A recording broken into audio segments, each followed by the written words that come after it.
Hello and welcome to this second session exploring Edward II by Christopher Marlowe. We have rattled our way in the first session through Act 1 through to Act 2, Scene 2. We are starting today with Act 2, Scene 3, as it's all kicking off, basically. I think that's fair to say. King Edward's quite keen on Gaveston. Literally everybody else hates Gaveston, and they get a bit stabby about that. And a bit rebelly about that, and we're sort of just post a bit stabbiness, and heading now towards some general rebelliousness. I'm sure there's going to be more ups and downs as we go through this tale, as we rattle from Act 2, Scene 3 to midway through Act 4.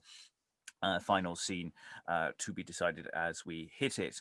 To continue reading through this text, we have assembled this marvelous team of readers and also commentators.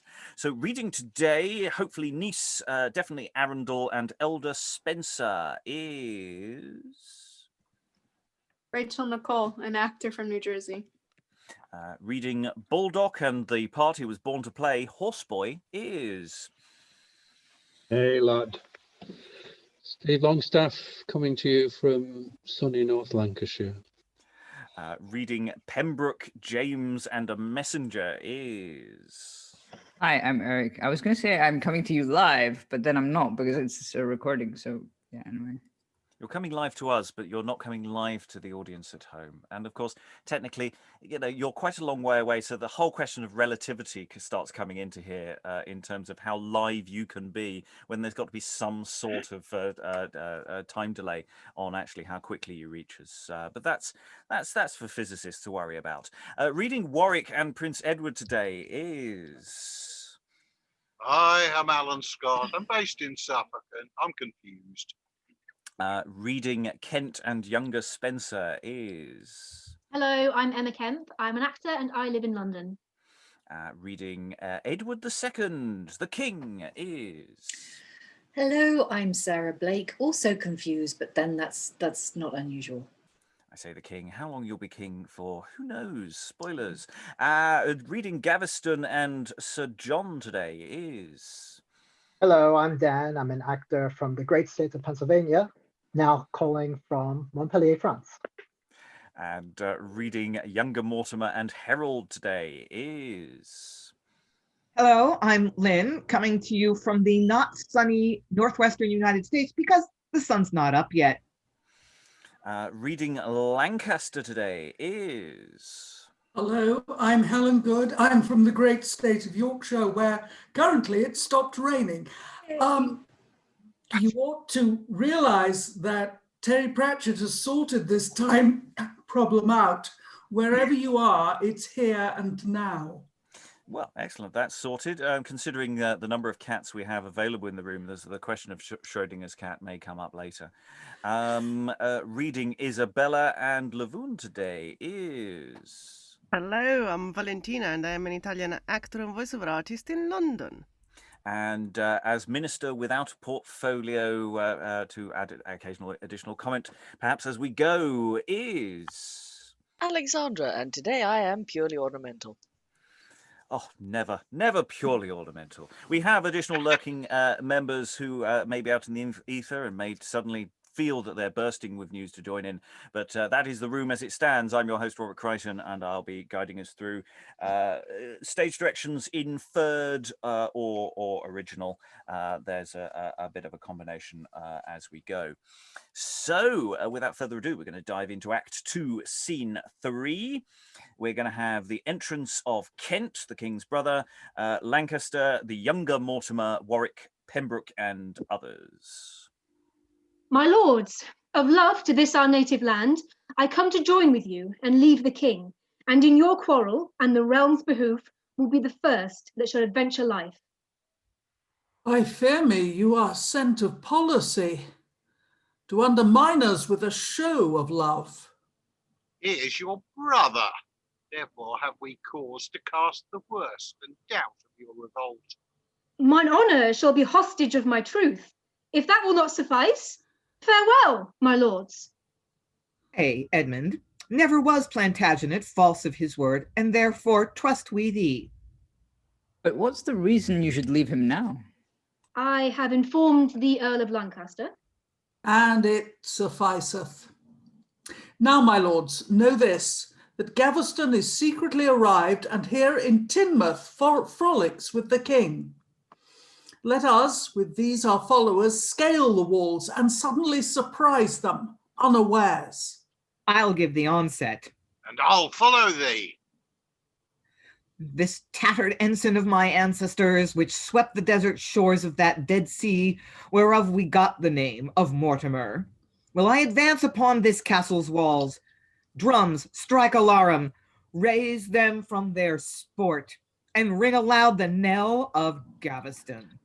None be so hardy as to touch the king, but neither spare you Gaveston nor his friends. So the end of Act 2, Scene 3, as we have it here. The King's brother has having had a bit of a tongue lashing at the end of last session, changed sides. There's a little bit of questioning from the other side of all the lords as to how to touch on that. Any thoughts from the room? It's a little early in the session to throw in there. Helen, then Emma. That is really seriously weird.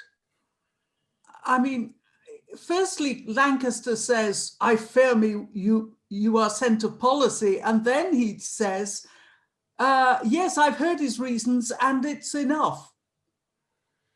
But between the two speeches, no reasons are given. He just sort of says, mine honour shall be hostage of my truth. Is that enough? Obviously it is. That's all Kemp gets out there. Oh, I see. So what he's saying is, mine honour shall be hostage of my truth. And then they say, but what reason? And he says, I have informed the Earl of Lancaster, meaning I said, mine honour shall be hostage of my truth. And Lancaster says, yeah, that'll do me. Yeah, okay, I understand it now. Thank you. Yeah, there isn't a lot of data there to be going on. I mean, how quick? I mean, that's easy. I mean, that's one of the questions we always ask about how these texts come across. Is, you know, does that immediately hit us in the face as a particularly well explained thing, or is just the momentum of they accept it, that's enough in terms of audience impression? And with, you know, a bit of forethought in terms of the performing of it, would that be clearer? Emma? Basically the same question, actually. I was just wondering if I'd missed anything, if we know what Kent might have told Lancaster, but that explanation makes sense. He's accepted his honour. Happy to move on. Well, you know, Kent does seem to be the only reasonable person that we've met so far, so... Yeah. Okay, I think we need to move on. I don't want to linger too much on this short scene, which is doing a little bit of business. Let's go on to Act 2, Scene 4. Enter severally King Edward and the younger Spenser. Oh, tell me, Spenser, where is Gaveston? I fear me he is slain, my gracious lord. No! Oh, here he comes. Now let them spoil and kill. So enter Queen Isabella, King Edward's niece, Gaveston, and various nobles. Fly, fly, my lords. The earls have got the hold. Take shipping and away to Scarborough. Spenser and I will post away by land. Oh, stay, my lord. They will not injure you. I will not trust them. Gaveston, away! Farewell, my lord. Lady, farewell. Farewell, sweet uncle, till we meet again. Farewell, sweet Gaveston. And farewell, niece. No farewell to poor Isabel, thy queen? Yes, yes, for Mortimer, your lover's sake. Heavens can witness, I love none but you. And they all exit, leaving Queen Isabella alone. From my embracements thus he breaks away. Oh, that mine arms could close this isle about, that I might pull him to me where I would.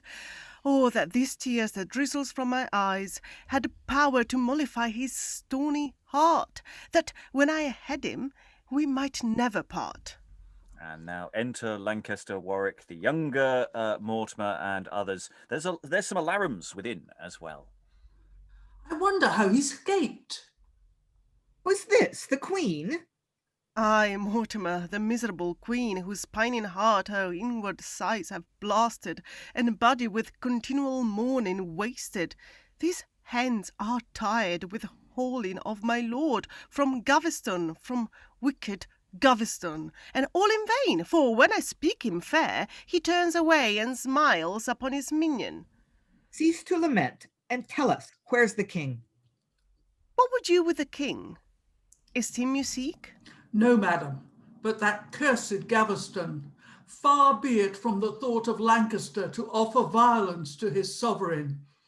We would but rid the realm of Gaveston. Tell us where he remains, and he shall die. He's gone by water unto Scarborough. Pursue him quickly, and he cannot escape. The king hath left him, and his train is small. Slow no time, sweet Lancaster. Let's march. How comes it that the king and he is parted? That thus your army, going several ways, might be of lesser force, and with the power that he intendeth presently to raise, be easily suppressed. Therefore, be gone. Here in the river rides a Flemish hoy. Let's all aboard and follow him amain. The wind that bears him hence will fill our sails. Come, come aboard. 'Tis but an hour's sailing. Madam, stay you within the castle here. No, Mortimer, I'll to my lord of the king. Nay, rather sail with us to Scarborough. You know the king is so suspicious, as, if he hear I have but talked with you, mine honour will be called in question, and therefore, gentle Mortimer, be gone. Madam, I cannot stay to answer you, but think of Mortimer as he deserves. Exeunt all except Queen Isabella. So well as thou deserved, sweet Mortimer, and Isabel could live with thee for ever. In vain I look for love at Edward's hand, whose eyes are fixed on none but Gaveston. Yet once more I'll importune him with prayer. If he be strange, and not regard my words, my son and I will over into France, and to the king my brother there complain how Gaveston hath robbed me of his love. But yet, I hope, my sorrows will have end, and Gaveston this blessed day be slain. And exit Queen Isabella. Yeah, it's interesting, the sort of momentum of this scene. It says there's alarums within midway through, but it needs to sort of open with that sense of momentum of, the things are not potentially going well. The fly, my lords, is there quite early on. People are passing through.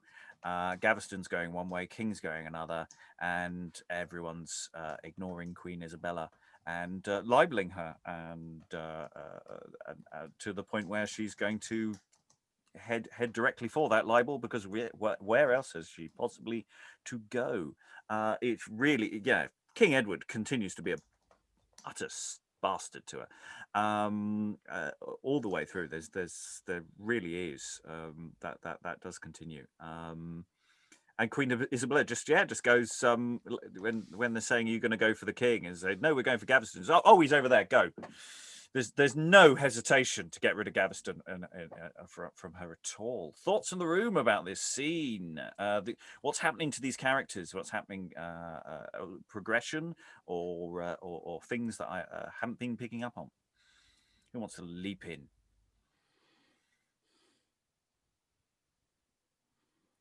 It's a different kind of lethargy. It's not like a Monday when people don't leap in because they're not warmed up. It's a Thursday lethargy at this stage. Come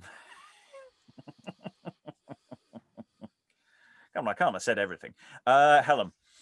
Yeah, we've got to have a lot of battle here that is missing from the stage directions. There are no, right from the beginning of the act, there's obviously been some heavy fighting going on because Edward thinks Edward has lost touch with Gaveston, and young Spenser thinks he may be slain. Yeah, there's inferred conflict going on from pretty much the moment they're coming on stage in this scene. And it's just the fact that Queen Isabella is left in the middle of nowhere and then is picked up by the opposing party, who are pursuing. So they're clearly a pursuing party. Well, they've come over the walls. Presumably this is in Teignmouth. And the rebels have scaled the walls, and Gaveston has escaped by sea, or someone's escaped by sea. Edward's escaped by sea? No, not Edward. Edward stayed put. The rest of Gaveston and his crew have escaped. Yes. Heading for Scarborough, which I may tell you is more than an hour's fair sailing from Teignmouth. Oh, we're not having questions of geography again. Other thoughts from the room about what these characters are doing to each other? No. Okay, I'm not going to force it. We'll keep moving forward. We're going to go to Act 2, Scene 5, and we have Gaveston entering. And again, if we follow the sort of logic of the previous scene, where people are coming in some motion, Gaveston's entering. He's pursued. Yeah, lusty lords, I have escaped your hands, your threats, your lorums, and your hot pursuits. And though divorced from King Edward's eyes, yet liveth Pierce of Gaveston, unsurprised, breathing in hope malgrado all your beards that muster rebels thus against your king, to see his royal sovereign once again. And enter Warwick, Lancaster, Pembroke, the younger Mortimer, soldiers, James, and other attendants of Pembroke. On him, soldiers! Take away his weapons! Thou proud disturber of thy country's peace, corrupter of thy king, cause of these broils, base flatterer, yield. And were it not for shame and dishonor to a soldier's name, upon my weapon's point here shouldst thou fall, and welter in thy gore. Monster of men, that like the Greekish strumpet trained to arms, and bloody wars so many valiant knights, look for no other fortune, wretch, than death. King Edward is not here to buckler thee. Lancaster, why talk'st thou to the slave? Go, soldiers, take him hence. For by my sword, his head shall off. Gaveston, short warning shall serve thy turn. It is our country's cause that here severely we will execute upon thy person. Hang him at a bow. My lord. Soldiers, have him away. But if thou wert the favourite of a king, thou shalt have so much honour at our hands. I thank you all, my lords. Then I perceive that heading is one, and hanging is the other, and death is all. Enter Arundel. Oh no, my lord of Arendelle. My lords, King Edward greets you all by me. Arundel, say your message. His Majesty, hearing that you had taken Gaveston, entreateth you by me, yet but he may see him before he dies, for why he says, and send you word, he knows that die he shall, and if you gratify his grace so far, he will be mindful of the courtesy. Now, Renowned Edward, how thy name revives poor Gaveston. No, it needeth not. Arundel, we will gratify the king in other matters. He must pardon us in this. Soldiers, away Why, with him! my lord of Warwick, will now these short delays beget my hopes? I know it, lords. It is life you aim at. Yet grant King Edward this.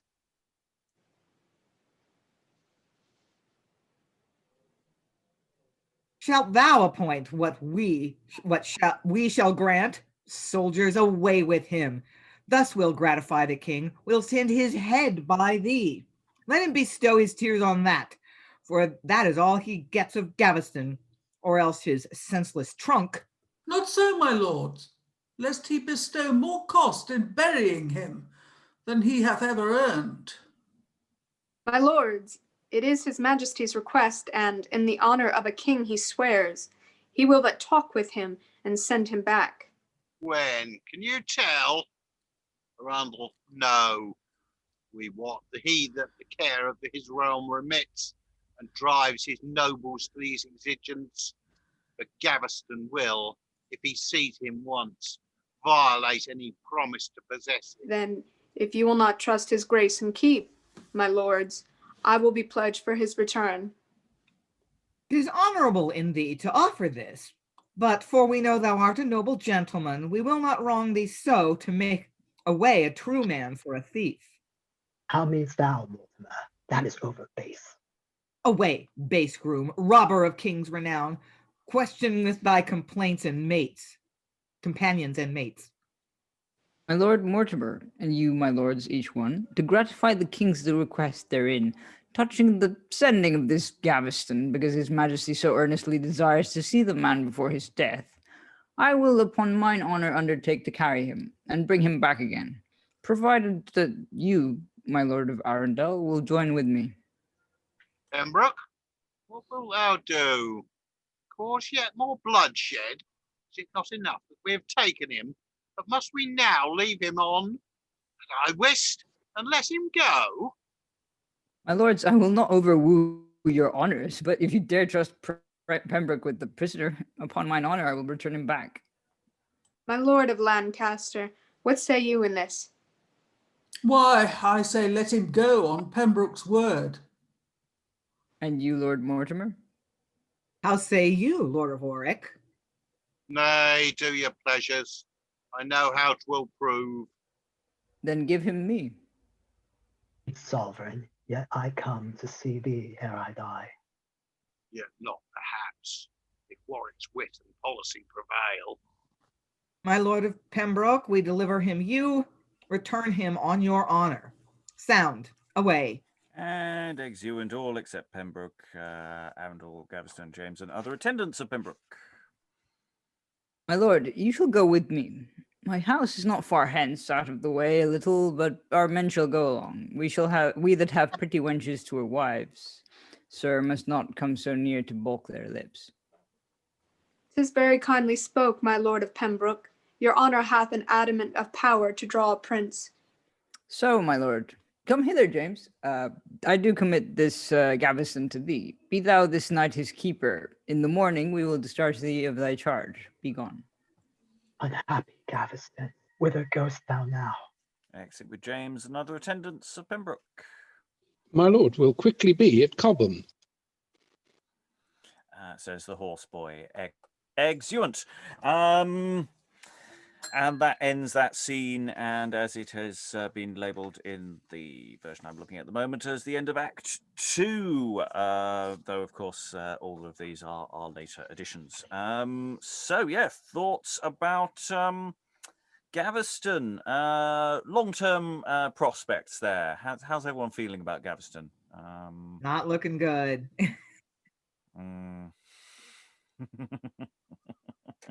I think the reason why a little earlier we were all going, don't know what to say here, is because of how dynamically this falls from one moment to the next as a sequence of scenes or of snippets within scenes, that it feels very momentous. And it was almost like we stopped partway through and we were all going, but I want to know what happens. And now that we do know what happens, it's I think that watching this on stage, getting that, I know this is something you've spoken about yesterday as well, how dynamic the play is. So watching this on stage, I think we need a very clear sense of immediate urgency in the scene where the king is leaving and then enter the people pursuing him.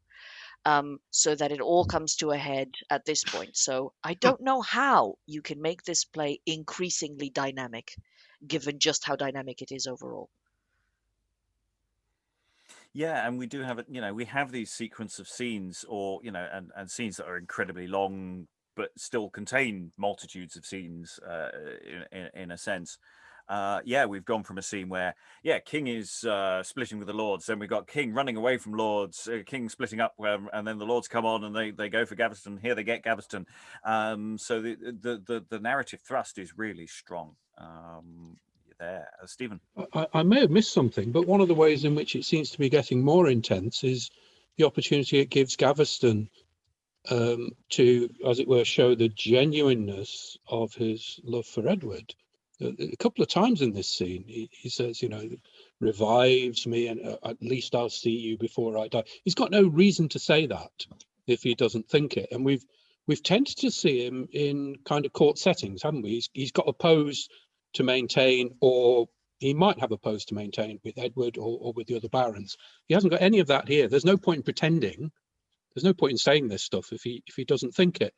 Like I say, I might have missed this earlier, but it seems to be a kind of intensification of and a kind of validation of the relationship we've maybe not seen before.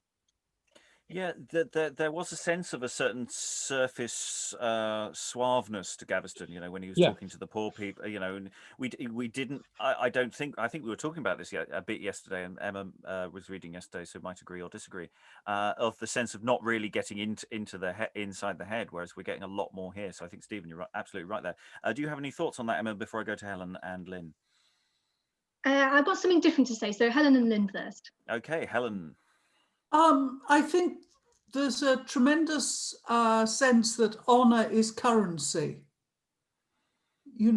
Everybody has this reserve of honor which they have to spend carefully, but it is valuable. Lynn. Yeah, I had more of a direct response to Stephen. That's a really nice observation. I've seen this in production, and the my feeling was that you never really know how sincere Gaveston's affection is, and what's the balance of ambition and genuine love. Even that first monologue he has, where he's reading the letter from Edward, you could play that as like, ha ha ha, my place at court is back. That there might be no actual attachment, but you're right. Just a couple of lines here hint that that I'm gonna die, but I get to see somebody who really loves me again, or somebody who I really care about. So yeah, you could really play up this moment in performance. Emma, then Dan. Yeah, what's striking me today is that it really is a play about obsession. Yesterday, I kind of realized it was Edward's obsession with Gaveston, but today it's everybody else's as well. Everyone's obsessed with him. The lords are obsessed with him. It manifests as hatred, but they just can't stop thinking about him. So this scene here, where Mortimer and Lancaster capture Gaveston, the language of hatred is so rich and dramatic, and again, you've got this classical allusion to Helen of Troy. Warwick kind of snaps them out of it by saying, well, why are you talking to him? But then he kind of falls prey to it as well. He gets so overwhelmed that he gives two different methods of execution. Cut off his head. No, we're going to hang him. It's as if he can't think straight because he hates him so much. Yeah, that's my point for today. Gaveston, everybody's talking about Gaveston. Dan. Yeah, I just wanted to follow off of Lynn's point. I would think it would be a pretty cynical way to play Gaveston if it wasn't genuine. And I think it would be much less of a tragedy for Edward if it wasn't true love from Gaveston there, even though I do think he is certainly likes his position and is a bit power hungry, or at least ambitious. Yeah, I think it's one of those things. He can absolutely love Edward and still be quite keen on power and position and things. I think that people can swing that thing very easily, and it is that question of ultimately an actor is going to make decisions about how they want to perform this, and give Gaveston a wider scope around what this text is doing as well. So even if we only have a few clues, that means there are clues which can be related to other scenes where the text isn't directly telling us stuff. Lots of hands. Eric, Alexandra, then Lynn. I was just going to say that the bit that Pembroke goes, oh yeah, upon mine oath, I will return him back. It's that thing that they do in plays and films where it's like, it will never happen. And then it does. Alexandra. I really like the fact that what the play is doing is it's giving us an insight into each character's own perspective of being hard done by.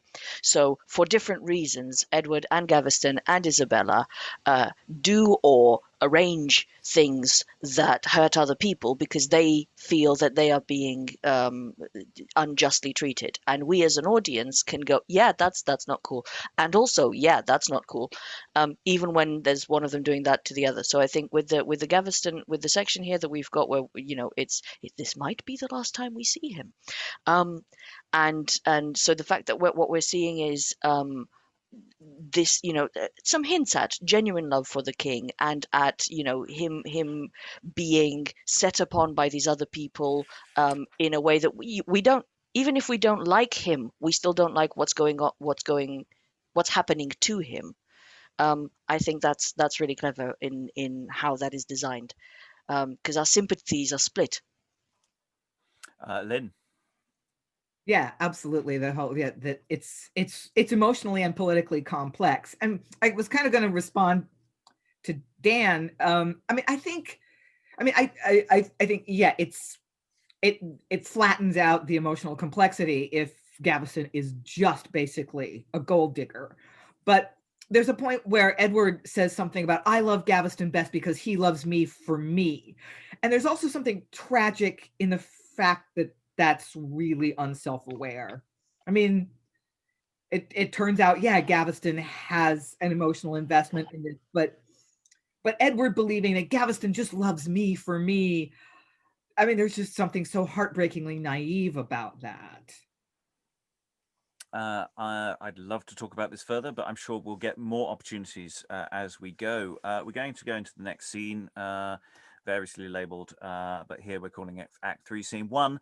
And it's an interesting question as to how separate a scene this is, because Gaveston, having exited but a line ago, before the horseboy exited, we have the entrance of Gaveston, mourning James and other attendants of Pembroke. So how real was that exit? Treacherous Warwick, thus to wrong thy friend. I see it is your life these arms pursue. Weaponless must I fall and die in bands? Must this day be period of my life, center of all my bliss? Yippee men, speed to the king. And enter Warwick and soldiers. My lord of Pembroke's men, strive you no longer. I will have that Gaveston. Your lordship doth dishonor to yourself and wrong our lord, your honorable friend. No, James, it is my country's cause I follow. Go, take the villain. Soldiers, come away. We'll make quick work. Commend me to your master, my friend, and tell him that I watched it well. Come, let I shadow parley with King Edward. Treacherous Earl, shall I not see the king? The King of Heaven, perhaps. No other king. Away! Exeunt Warwick and soldiers with Gaveston. Come, fellows, it booted not for us to strive. We will in haste go certify our lord. And exeunt. So yeah, it's very much a following on from the previous scene, and it's an interesting question whether meaningfully it is a separate scene or whether it's just a continuation. I don't know if other editions separate it in that sense, in the sense that the original text doesn't really have these kinds of breaks. So thoughts on that? I think we can definitely say Gaveston's not going well. Alan?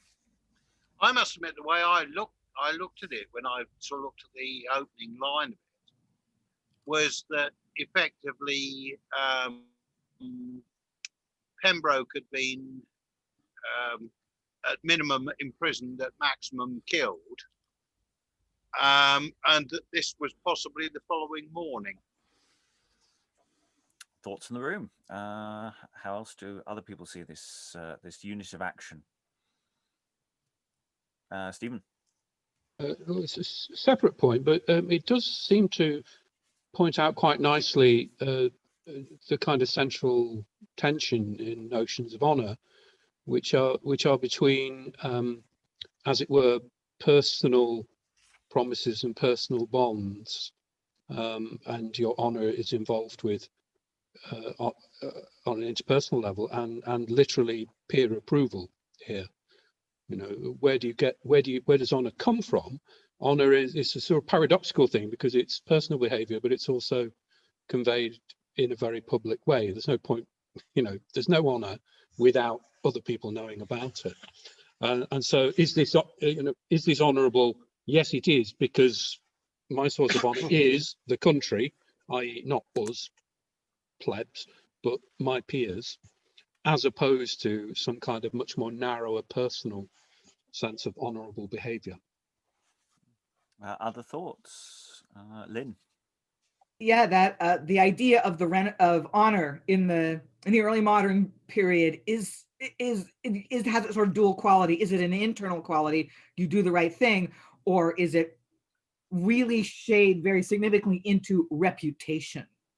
And I used to be in a reading group with a Korean professor of Western literature in South Korea, and he said teaching particularly like history texts is really hard with Korean students because their culture is imbued with Buddhist values, where honor means putting yourself last and self-sacrifice and basically kind of erasing yourself. And it means something very different in now and in the West and in the Renaissance, where honor is, it's doing the right thing, but it's also fame. So, and that's a very foreign value to his students. Well, Alexandra, then Helen. I think you make an excellent point, Lynn, about this being very cultural, but also I think it's relatable interculturally in a different way, because it feels as though the word they use is honor, but the concept they mean is face. Right. So it's about, as you said, it's about reputation more than it is about actually doing the right thing. It's about being seen to be doing the right thing, and in such a way that brings proximity to power. My comment was regarding Robert's earlier question about structurally how to do this. It feels to me as though the text implies, my lord, we'll quickly be at Cobham. They exit one way, title card, and at Cobham they enter the other way, things happen. So how you would do that on stage, nowadays, in a way that is understandable nowadays, I'm not entirely sure, but I feel as though that would have been the implication. What I find might be interesting if you're doing a non-traditional staging of this. So if it's not just stages their audiences here, you could potentially persuade the audience, to come along, or that something else is going to happen, and then the journey gets cut short. So you get this thing of, we're going, oh, isn't it terrible what we're going through? Oh crap, somebody's just intercepted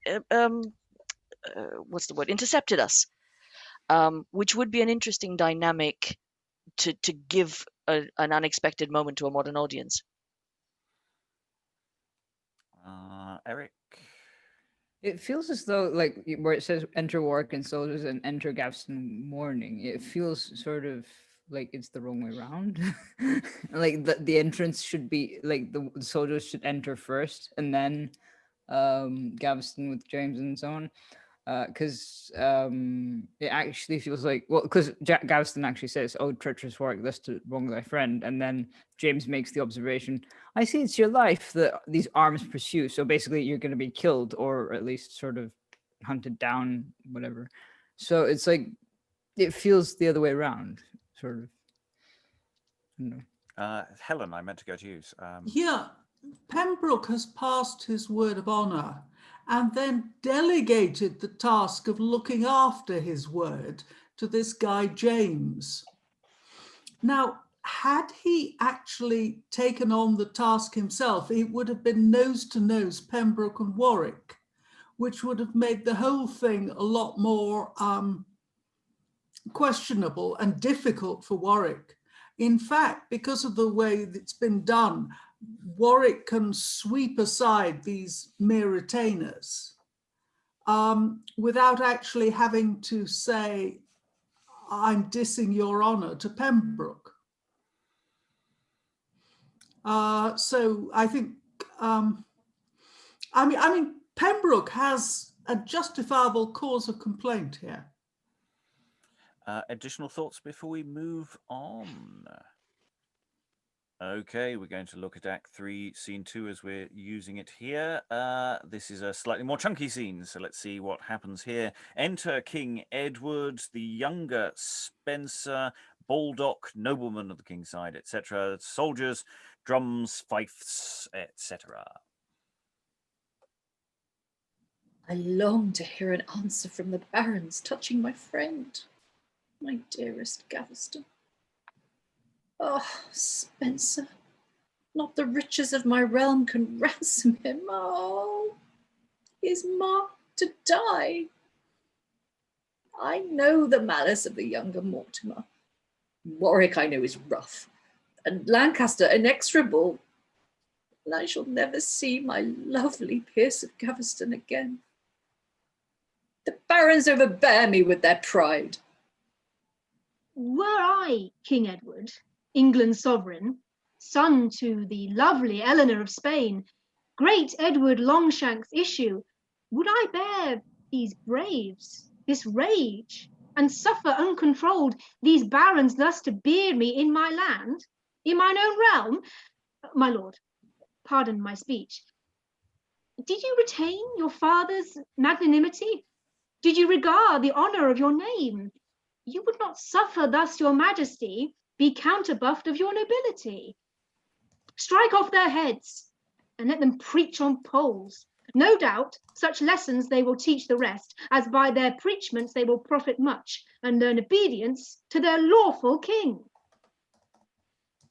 Yes, gentle Spenser, we have been too mild, too kind to them.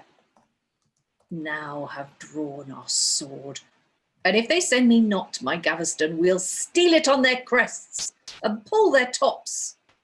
This hot resolve becomes your majesty, not to be tied to their affection, as though your highness were a schoolboy still, and must be awed and governed like a child.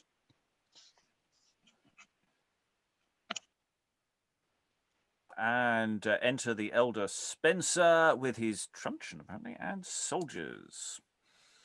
Long live my sovereign, the noble Edward, and peace triumphant, fortunate in wars.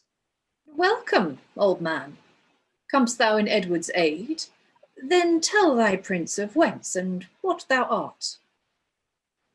Lo, with a band of bowmen and of pikes, brown bills and targeteers, 400 strong, sworn to defend King Edward's royal right, I come in person to your majesty, Spenser, the father of Hugh Spenser there, bound to your highness everlastingly, for favour done in him unto us all. Thy father, Spenser? True, and it like your grace, that pours in lieu of all your goodness shown, his life, my lord, before your princely feet.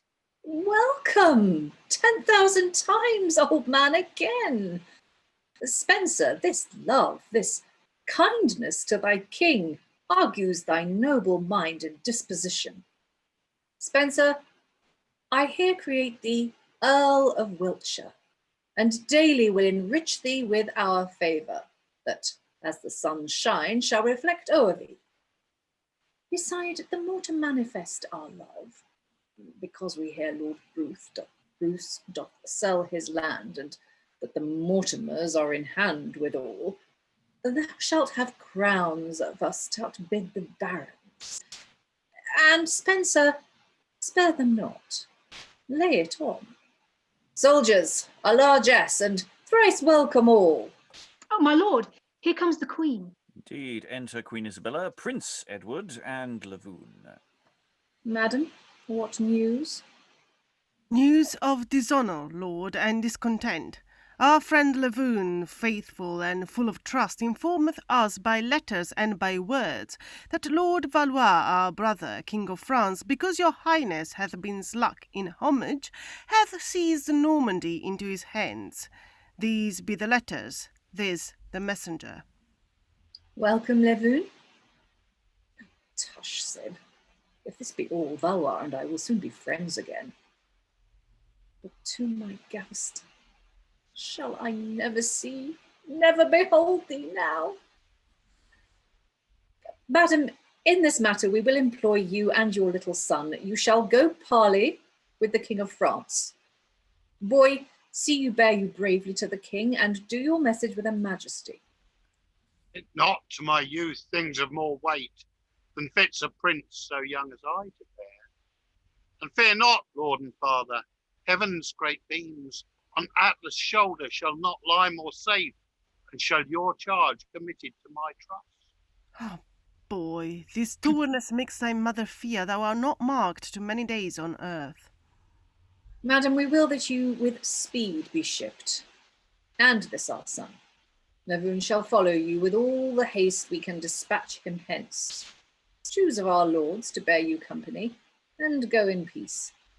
Leave us in wars at home. Unnatural wars, where subjects brave their king. God end them once. My lord, I take my leave to make my preparation for France. And exit the Queen with Prince Edward. We're just going to pause mid-scene there. Lots of interesting little party quirks in here. The bad news comes. Gaveston. French are revolting. Gaveston. I like the way young Spenser is literally almost quoting exactly from the Gaveston school of speech. Were I King Edward, whereas Gaveston earlier said, were I a king? So yeah, very, very similar things going on there. This sort of these passing on things. It's also the way Edward talks about his son. Madam, in this matter, we will employ you and your little son. There's all sorts of interesting things going on there. Thoughts on the room about the scene so far? Eric, then Alexandra. It's interesting how as soon as Spenser has what Edward thinks is a good idea, he just goes, "Okay, I will give you this earldom."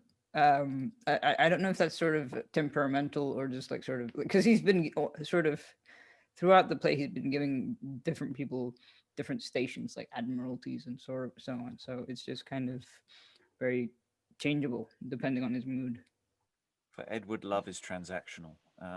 Discuss. Alexandra. I just wanted to point out that Tash Sib, if this be all, is a term of is him using a term of endearment to his wife, whom he's been treating awfully all throughout, including sort of right now.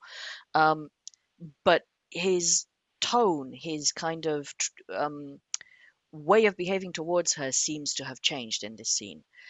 So we get a term of endearment, and we get Madam, we will employ you to go and do some things. So because she's the sister of the King of France, and the King of France is potentially a massive danger. So I just found that interesting in terms of, is he evolving in a positive way, or is he sort of clutching at straws and going, I'll be nice to you. Look, I'll call you Sib. Please don't start a war. Alan, then Stephen. I'm just wondering whether, in fact, he's merely working on the basis that the King of France's ambassador, Levune, is in presence, and therefore trying to provide a united front. Mm-hmm. Possible. Stephen. Just following up on Alexandra's point, I wonder if there might be even a shift within the scene, because Edward at first says, we will employ you and your little son. And then when he goes back over that material, it is, you with speed be shipped and this our son. Now, obviously you can read too much into that, but if you were doing a performance, you could make a shift out of that too. The first reference seems to be more dismissive for some reason. Eric. I was just wondering, is that line unnatural wars where subjects brave their king? That can refer both to the situation in France and in England at this point, right? Yeah, I mean the thing is, there's relative chaos going on, so people are going to take a chance at damaging his power further. I mean that's the thing, is by inviting this chaos at home, he's inviting chaos abroad. and it's this extending of the ripples out. And again, even when he's presented with what could be a disaster over in France, his immediate thought, oh, that we'll sort that out, that's fine, I don't care, Gaveston. There's still a very one-track mind. Helen. I like the interaction between the king and his son. He's giving him instruction. See you brave, you barely to see you bear you bravely to the king. And the princess, fear you not. I'll do my best. It's okay. No, Prince Edward seems very confident of the how much weight his shoulders can take there. Yes, he's either precocious or he knows he's going to be a good king.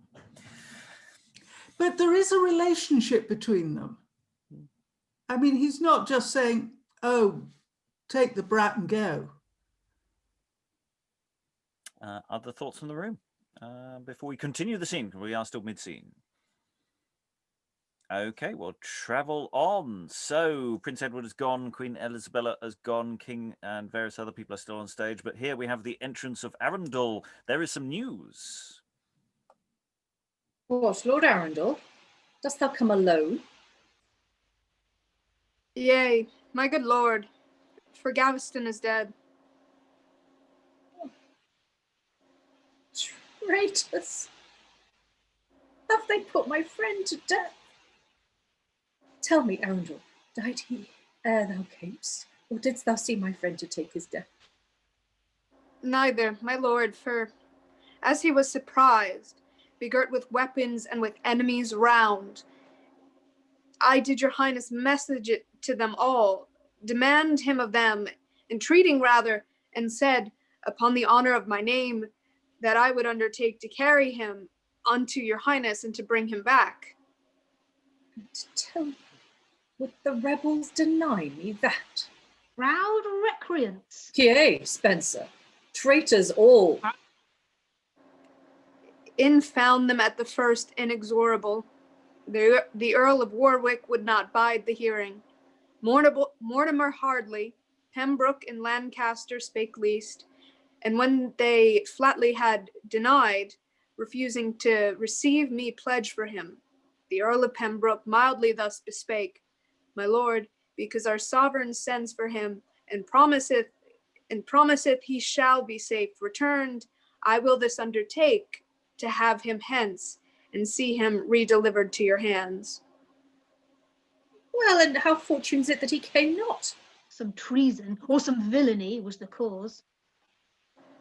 The Earl of Warwick seized him on his way, for being delivered unto Pembroke's men, their lord rode home, thinking his prisoner safe, but ere he came, Warwick in his ambush lay, and bare him to his death, and in a trench strake off his head, and marched unto the camp. A bloody part, flatly against law of arms. No. Shall I speak? Or shall I sigh and die? My lord, refer your vengeance to the sword upon these barons. Hearten up your men. Let them not unrevenged murder your friends.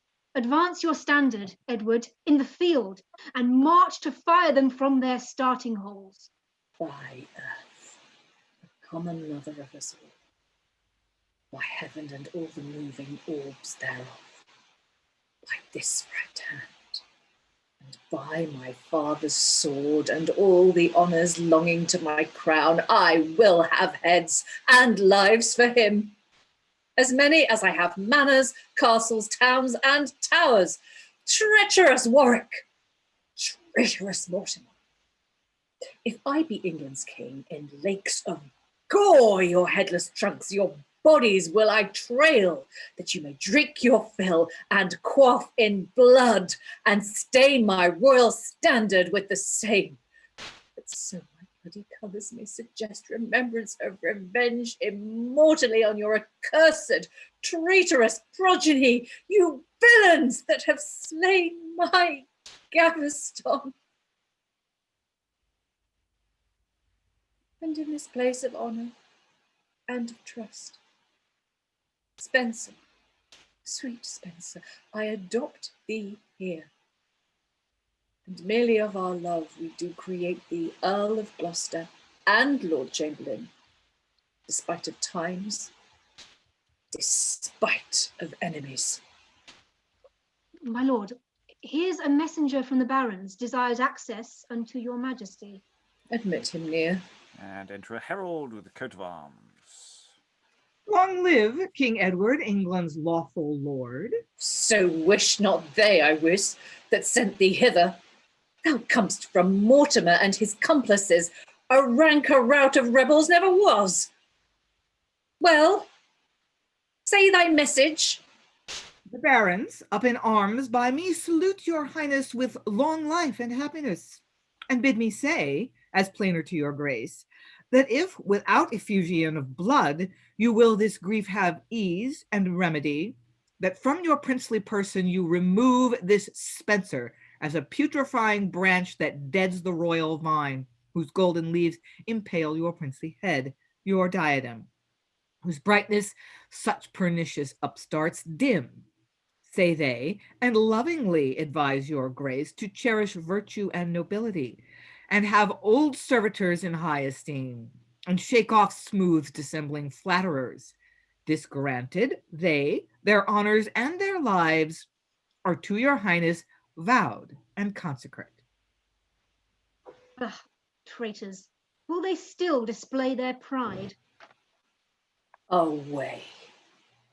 Tarry no answer, but be gone. Rebels. Will they appoint their sovereign, his sports, his pleasures, and his company? Yet, ere thou go, see how I do divorce Spenser from. Now get thee to thy lords, and tell them I will come to chastise them for murdering Gaveston. Hie thee! Get thee gone! Edward with fire and sword follows at thy heels. Exits herald. My lords, perceive you how these rebels swell? Soldiers, good hearts, defend your sovereign's right, for now, even now, we march to make them stoop. Away. And they exit, and there's Alaram's excursions. There's a great fight and a retreat sounded within before we go into the next scene. So yeah, it's Gaveston is dead. King Edward's quite sad. And then to make matters worse, Herald comes in, and the barons still, they're not very happy. They don't like Spenser either. That nobody likes the king's mates at all.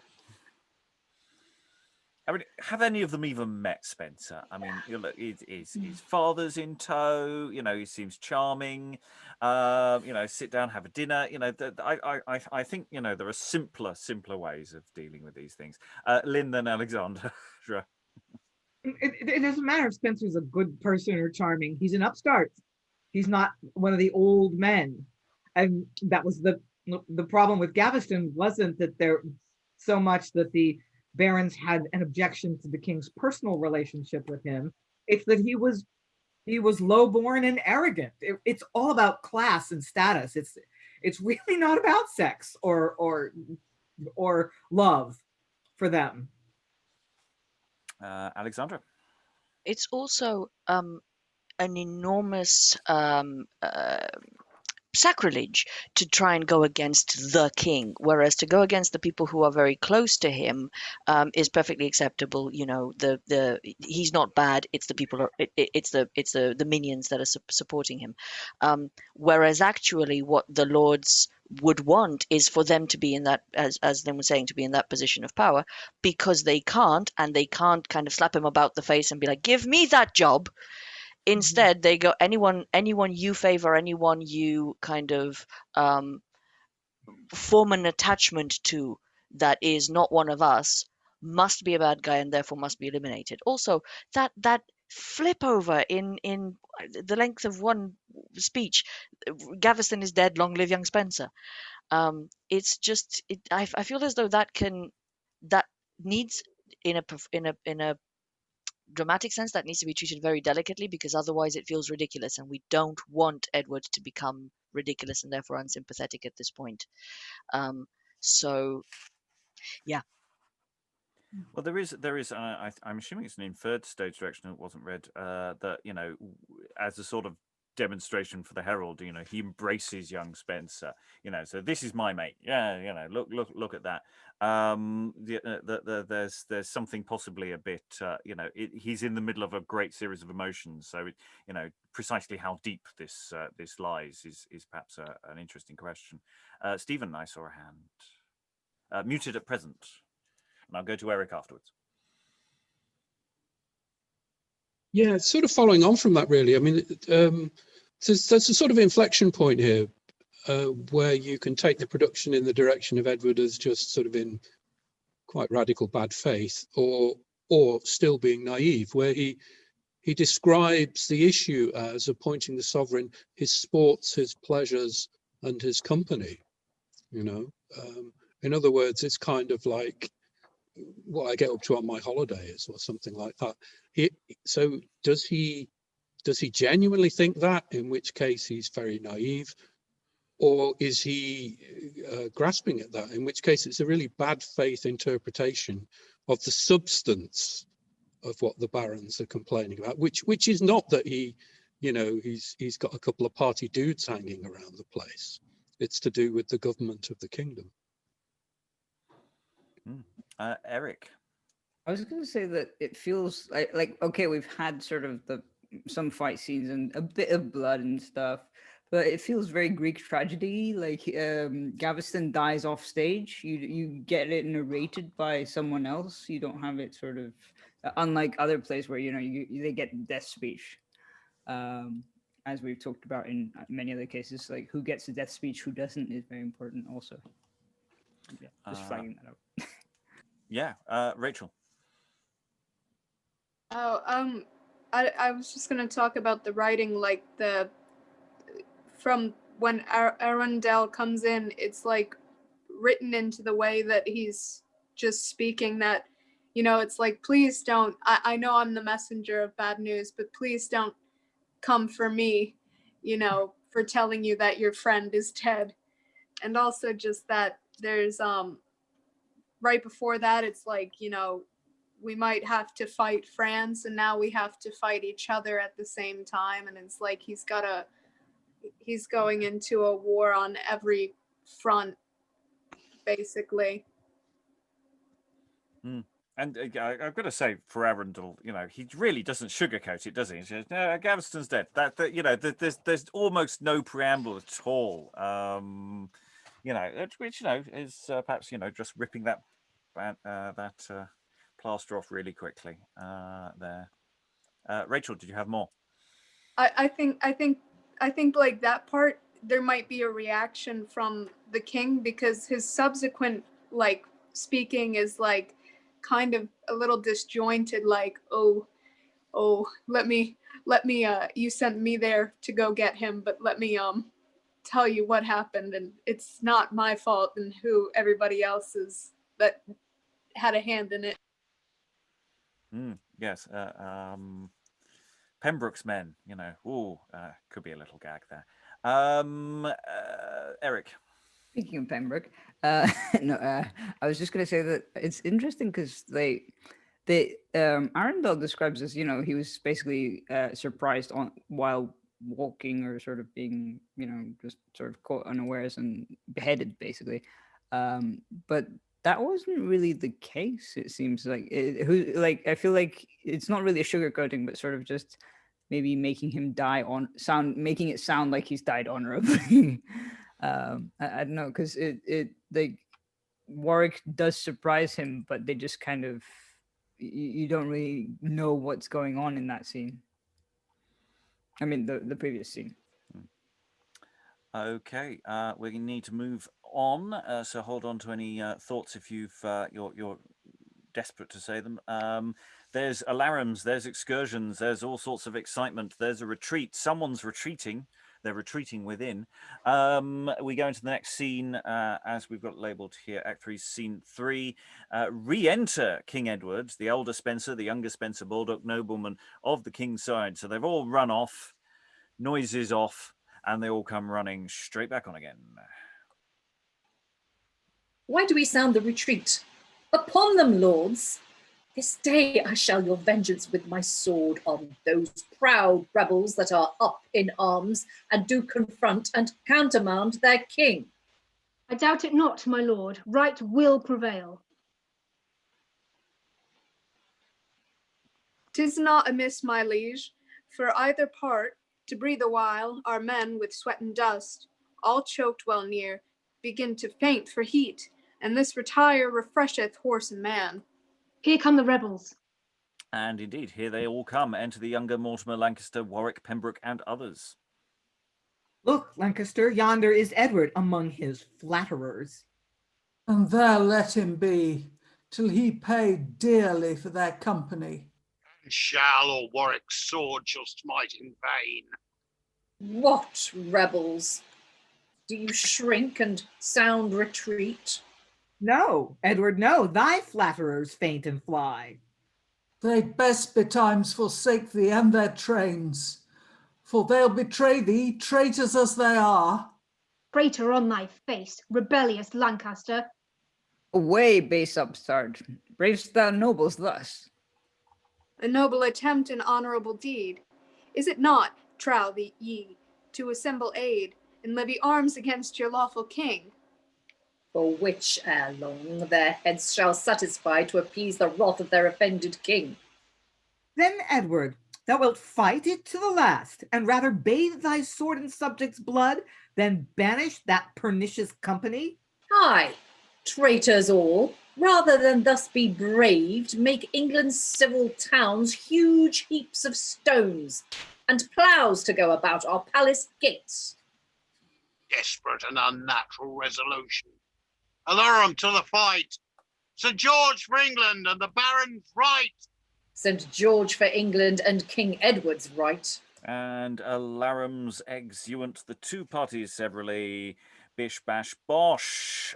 Question here whether there should really be a scene division to live here, for then re-enter King Edward and his followers with the barons and Kent captive. Now, lusty lords, now not by chance of war, but justice of the quarrel and the cause, veiled is your pride. Methinks you hang their heads, but will advance them traitors. Now 'tis time to be avenged on you for all your braves, and for the murder of my dearest friend, whom right well you knew our soul was knit. Good Pierce of Gaveston, my sweet favourite. Oh, rebels, recreants, you made him away. Brother, in regard of thee and of thy land, did they remove that flatterer from thy throne? So, sir, you have spoke. Away, avoid our presence. And exit Kent. Accursed riches. Was't in regard of us, when we had sent our messenger to request he might be spared, to come to speak with us? And Pembroke undertook for his return, that thou, proud Warwick, watched the prisoner for peace, and headed him against the law of arms, for which thy head shall overlook the rest, as much as thou in rage outwent'st the rest. Tyrant, I scorn thy threats and menaces. 'Tis but temporal that thou canst inflict. The worst is death, and better die to live than live in infamy under such a king. Away with them, my lord of Winchester. These lusty leaders, Warwick and Lancaster, I charge you roundly, off with both their heads. Away. Farewell, vain world. Sweet Mortimer, farewell. England, unkind to thy nobility, groan for this grief. Behold how thou art maimed. Go take that haughty Mortimer to the Tower. There see him safe bestowed, and for the rest do speedy execution on them all. Begone. What, Mortimer, can ragged stony walls immure thy virtue that aspires to heaven? No, Edward, England's scourge, it may not be. Mortimer's hope surmounts his fortune far. And the captive barons are led off. Sound drums and trumpets. March with me, my friends. Edward this day hath crowned him king anew.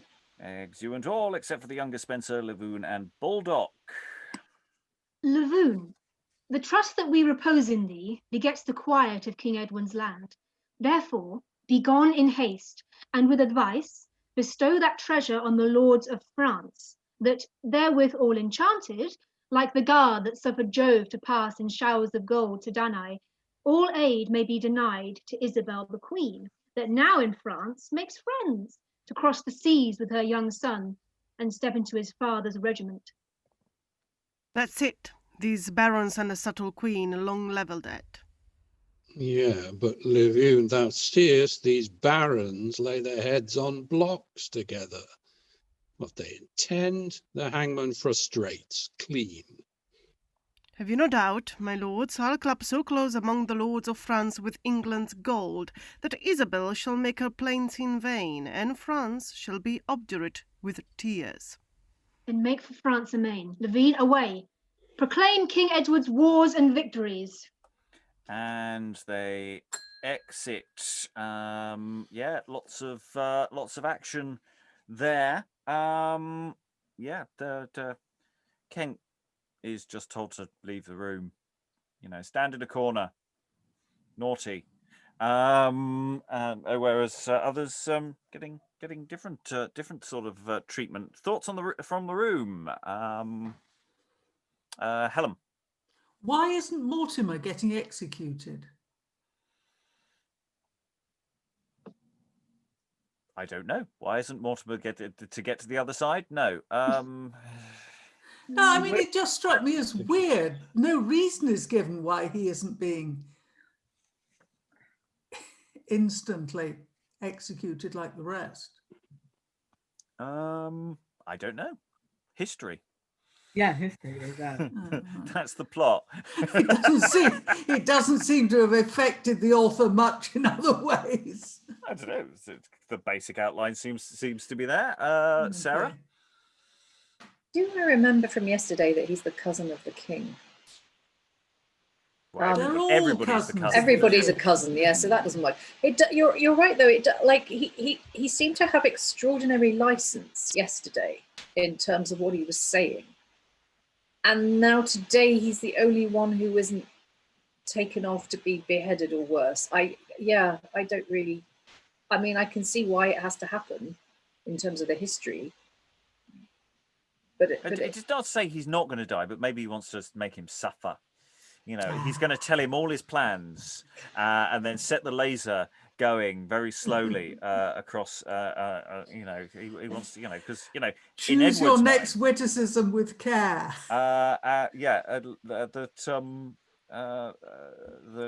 In Medward's mind, he's possibly being cuckolded by Mortimer, so maybe he wants to take his time. Stephen. There's a sort of practical realpolitik thing as well, which is that Mortimer's been kind of leading the fight against the Scots. I mean, there's all sorts of military reasons why you want a few strong barons about the place. That's the reason they've got this power in the first place, in a sense, is to protect sort of English heartlands from the Welsh and the Scottish. So if you just wipe everybody out, Henry VIII can kind of afford to do it, maybe. But Edward II, it would be not a good move in statecraft terms. Sure, it would clear the field, but who's going to run these armies on the borders? Eric? Well, Alan put in the chat, and I think I agree with him, that it's probably because he was a favorite of Isabella, and also kind of, well, he's he's accused Mortimer of being like a lover to Isabel as well. So if he wants to, make him pay for what he's done or thinks he's done, then he won't kill him immediately, I think. Other thoughts on yes, general fightiness of this sequence? As I say, it could easily be marked down as two separate scenes, and it may be in other editions that I haven't been looking at. So how you break up the action again is one of those questions that we have for later. Is how we would break down the action, as opposed to how it has been in things, and how we would unit this off. So yeah, lots of questions how we might throw in more action if we wanted to. But then again, with the general momentum of the play, I don't think you want to be hanging around too much with additional fight scenes, because the play just keeps moving forward. There's no hanging around. In fact, we can't either. We have to go into what we're calling Act 4, Scene 1. And I think I'll probably run that into the Act 4, Scene 2, because it's very, very short. So enter Kent. Fair blows the wind for France. Blow, gentle gale, till Edmund be arrived for England's good. Nature, yield to my country's cause in this. A brother? No, a butcher of thy friends. Proud Edward, dost thou banish me thy presence? But I'll to France, and cheer the wronged queen, and certify what Edward's looseness is. Unnatural king, to slaughter noblemen and cherish flatterers. Mortimer, I say, thy sweet escape.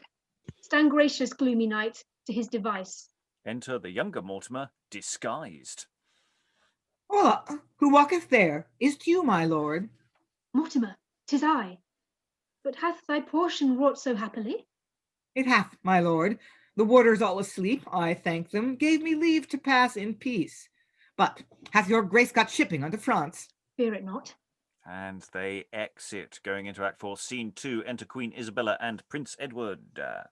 Oh boy, our friends to fail us all in France. The lords are cruel and the king unkind. What shall we do? Madam, return to England and please my father well, and then a fig for all my uncle's friendship here in France. I warrant you, I'll win his highness quickly. He loves me better than 1,000 Spensers. Boy, thou art deceived, at least in this, to think that we can yet be tuned together. No, we jar too far. Unkind Valois, unhappy Isabella, when France rejects. Whither, oh, whither dost thou bend thy step? And enter Sir John of Hainault. Madame, what cheer? Oh, good Sir John of Hainault, never so cheerless nor so far distressed. I hear, sweet lady, of the king's unkindness, but weep not, madame. Noble minds condemn despair. Your grace with me to Hainault, and there stay time's advantage with your son. How say you, my lord? Will you go with your friends and shake off all our fortunes equally? So pleaseth the queen my mother me it likes. The king of England, not the court of France, shall have me from my gracious mother's side, till I be strong enough to break a staff, and then have at the proudest Spenser's head. Ah, well said, my lord. Oh, my sweetheart, how do I mourn thy wrongs, yet triumph in the hope of thee, my joy. Ah, sweet Sir John, even to the utmost verge of Europe, on the shore of Tannay, will we with thee to Hainault. So we will. The Marquis is a noble gentleman, his grace, I dare presume, will welcome me. But who are these? Indeed, enter Kent and the younger Mortimer. Madam, long may you live, much happier than your friends in England do. Lord Edmund and Lord Mortimer alive! Welcome to France. The news was here, my lord, that you were dead, or very near your death. Lady, the last was truest of the twain, but Mortimer, reserved for better hap, hath shaken off the thraldom of the Tower, and lives to advance your standard, good my lord. I mean you, and the king my father lives? No, my lord Mortimer, not I trow. Not, son? Why not? I would it were no worse. But, gentle friends, friendless we are in France. Monsieur Legrand, a noble friend of yours, told us at our arrival all the news, how hard the nobles, how unkind the king hath showed himself.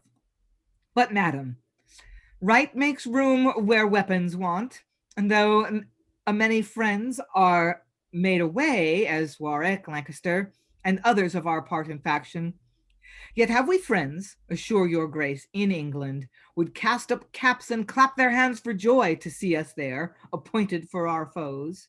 Would all were well, and Edward well reclaimed, for England's honour, peace, and quietness. But by the sword, my lord, it must be deserved. The king will ne'er forsake his flatterers. My lords of England, sith the ungentle king of France refuseth to give aid of arms to this distressed queen, his sister here, go you with her to Hainault. Doubt ye not, we will find comfort, money, men, and friends ere long, to bid the English king abase. How say, young prince? What think of you the match? I think King Edward will outrun us all. Nay, son, not so, and you must not discourage your friends that are so forward in your aid. Sir John of Hainault, pardon us, I pray, that these comforts that you give our woeful queen bind us in kindness, all at your command. Yea, gentle brother, and the God of heaven prosper your happy motion, good Sir John. This noble gentleman, forward in arms, was born, I see, to be our anchor-hold.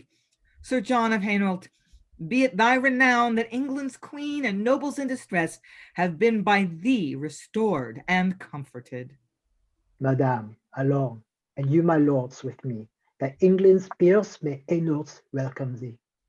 And they exit. So, yeah, with the two scenes sort of intersect with each other very nicely. Mortimer's escaped. With one bound, he was free. And because Kent, who his brother just said, sling your hook to, who, has to, unnatural king to slaughter noblemen and cherish flatterers. I mean, we've just had a scene where he's basically just machine gunned a load of noblemen. So, not literally. And then we get this wonderful bit of Queen Isabella, just the continual lament of Queen Isabella. The lords are cruel and the king unkind. I'm stuck in the middle with this child. What the hell am I supposed to do? And Prince Edward still hinting that might be a good king. Might be a good king, Prince Edward.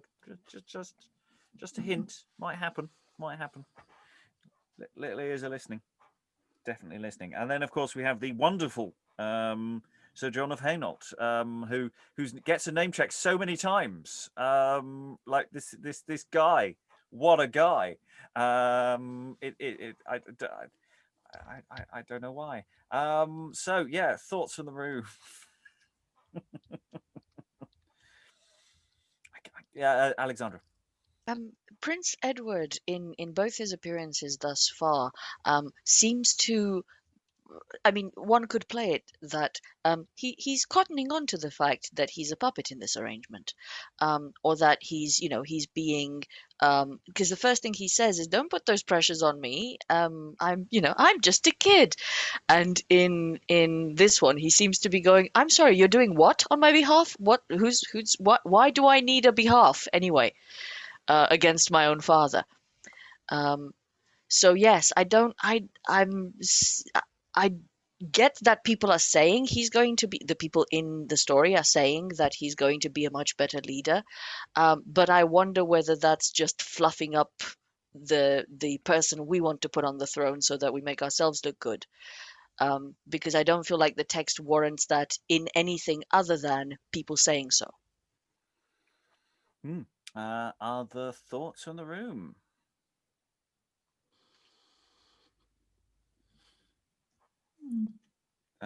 This precocious child, and this great escape. There's no lingering. Nobody saying I will free him. I will do. It's just Kent turns up and he whistles, does the signal, the bat signal or whatever, and enter Mortimer disguised. And Mortimer has to be said, hello has slightly damaged Mortimer, 'tis I. Somebody coming in disguised, that doesn't land well, as well as perhaps it did. I was Eric. just going to say that Isabella is still kind of, even in her distress and stuff, she's kind of tutoring, well, not tutoring, but like directing or guiding Prince Edward towards, what she thinks is the best way for, her son to behave, if that makes sense. Yeah. Additional thoughts before we go into the final two scenes of the session? Yes, we've got a whole court in exile beginning to form around the heir. And it's now becoming much more substantial.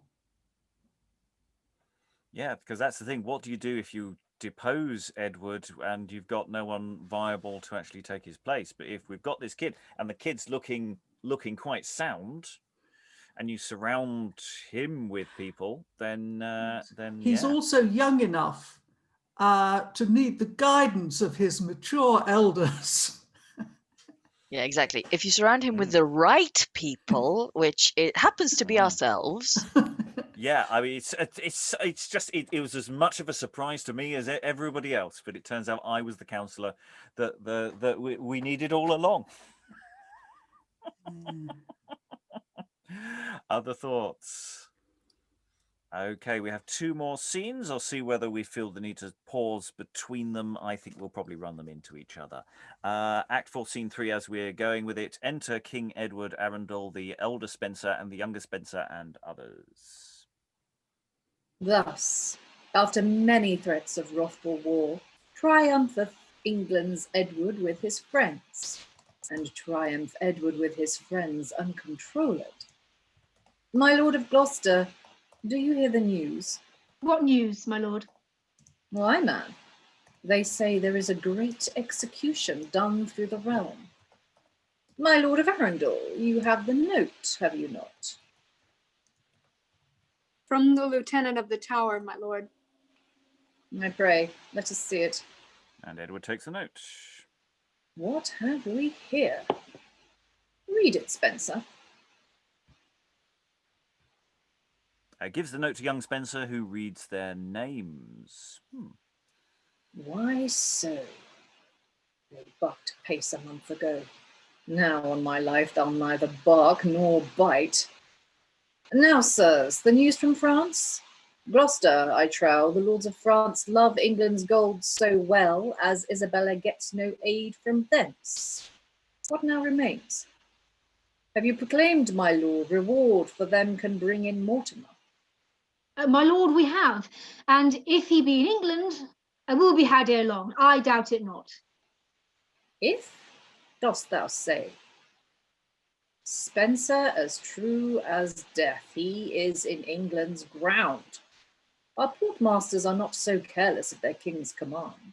And enter a messenger. Now, what news with thee? From whence come these? Letters, my lord, and tidings forth of France, to you, my lord of Gloucester, from Levune. And gives letters to young Spenser. Read. My duty to your honour promised, etc. I have, according to instructions in that behalf, dealt with the King of France and his lords, and effected that the Queen, all discontented and discomfited, is gone. Whither, if you ask? With Sir John of Hainault, brother to the Marquis into Flanders. With them are gone Lord Edmund and the Lord Mortimer, having in their company divers of your nation and others. And as constant report goeth, they intend to give King Edward battle in England sooner than he can look for them. This is all the news of import. Your honours in or service, Levune. Oh, villains! Hath that Mortimer escaped? With him is Edmund gone associate? And will Sir John of Hainault lead the round? Welcome, O God's name, madam, and your son. England shall welcome you and all your rout. Gallop apace, bright Phoebus, through the sky, and dusky night in rusty iron car. Between you both shorten the time, I pray, that I may see the most desired day when we may meet these traitors in the field. Nothing grieves me, but my little boy is thus misled to countenance their ills. Come, friends, to Bristow, there to make us strong, and wins as equal to be to bring them in as you injurious were to bear them forth. And exit. Thoughts on letters, reading stuff on stage, King Edward's general cheerfulness.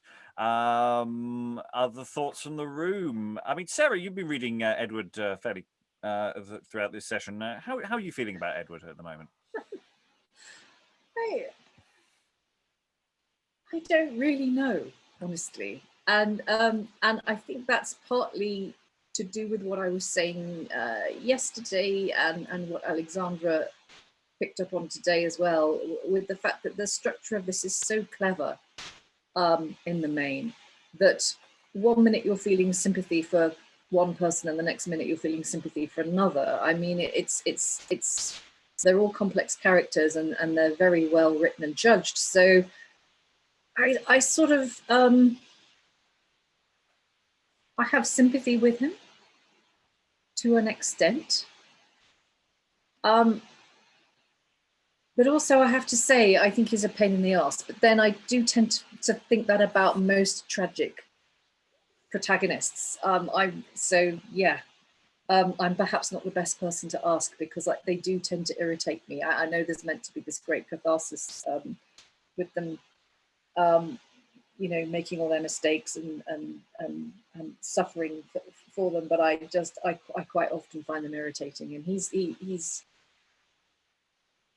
just doesn't seem to be learning from his, which I mean is always the problem, isn't it, with tragic heroes? They never learn from their mistakes. They never sort of grow as people. If they did, then they wouldn't end up being tragic heroes. He's fun to read. I think that scene, the scene where he found out about Gaveston's death, I think that would be a great scene to perform because you could put so much physicality into it.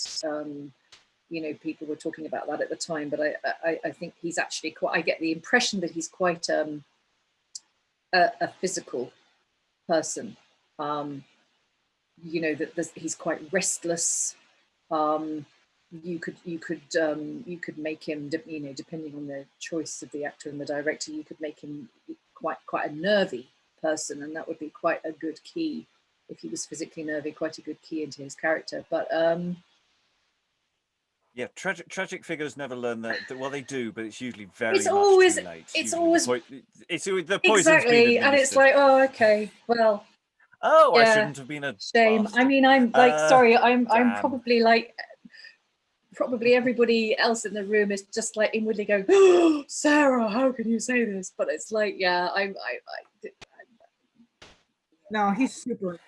Anyway, he's Lynn. super annoying. I don't blame you for feeling that way. I mean, he keeps getting chances to get his shit together. Banish the Spensers. Just he could have had his little side piece with Pierce Gaveston if he didn't elevate him politically, but he wants to have it all, and he just doesn't realize that a king has to get along with his barons. Alan, I thought I saw. I must admit I was slightly puzzled by the fact that the stage direction that explicitly says that Spenser reads their names, and yet there's no speech in which that happens. Well, it really depends on whether that's an original stage direction. If it is, it may be simply because if they've got a prop with the names on it, that piece of data isn't actually required to be in another bit of text, if that makes sense. So that bit of text has been lost with that particular item of stage property. That might be a reason. That might be an inferred stage direction that is adding things that isn't helpful. So there are questions to ask that, which we should have a little check. So is original? I'm seeing in the chat. That's those Yeah. directions. Spenser reads the letter as original. It That's says so- agreed, but not a list of names. No. No, so that's an inferred thing. That's a later editor issue. Okay. So we can probably ignore that or infer other things and make some decisions. Other questions, thoughts before we read our final scene of the session? Emma. Spenser's in a bit of trouble in this scene, isn't he? Because Edward's saying, well, you know, Mortimer better not have got out of England, and then they all discover. I think they discover it as Spenser reads the letter, if I'm right, that Mortimer's actually made it all the way to France. So I can just sort of see Spenser reading that and kind of cringing a bit as he does, kind of, sorry, yep, he may have left the country. Yeah. Dan. Sorry, got that wrong here, because there's another place where it does say read it Spenser, which is what you were referring to, and then it just says Spenser reads their names.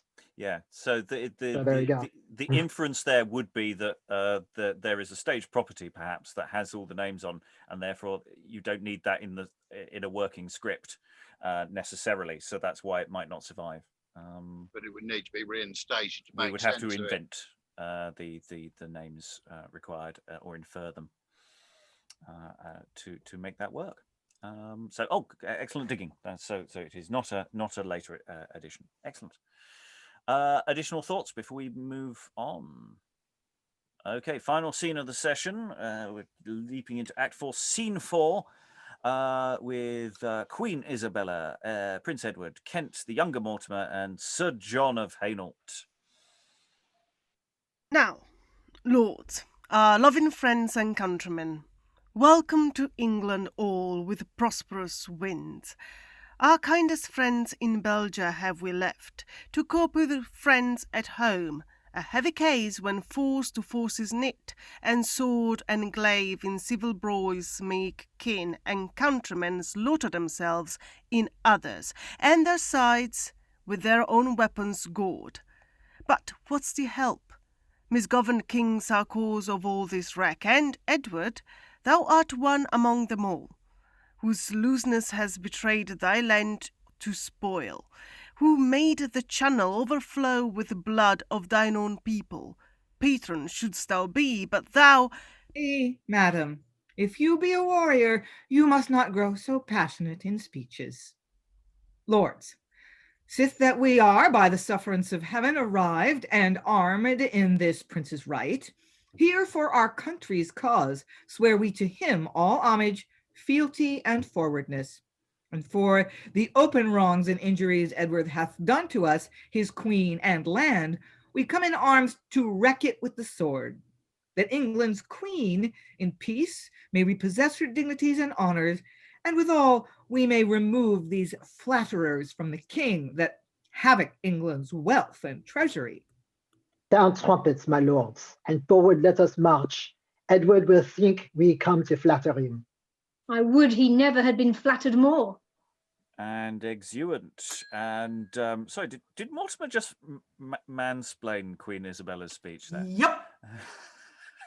I mean, it's really was a no. I'll do the big speeches to the men thing. I mean, yeah, wow. That's a moment. Stephen. Well, I know. Okay, he's mansplaining, but if you wanted a more charitable interpretation of it, No. she's starting to get into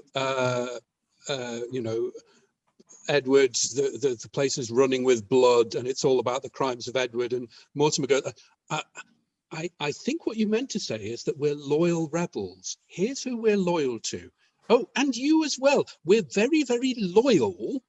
Ixnay on the Ludbay, sort of keep that out. let sort of leave that to the teenage Goths, and we'll just keep this on a very civil sort of level, constitutionally speaking. If you wanted to be charitable. It could, of course, on some level be both. I mean, but yeah, I do quite like this sort of press secretary moment of yes, and remember the agreed line we went with before we came. Lynn, then Eric. Yeah, I can definitely see that Mortimer is trying to put a legitimate face on this.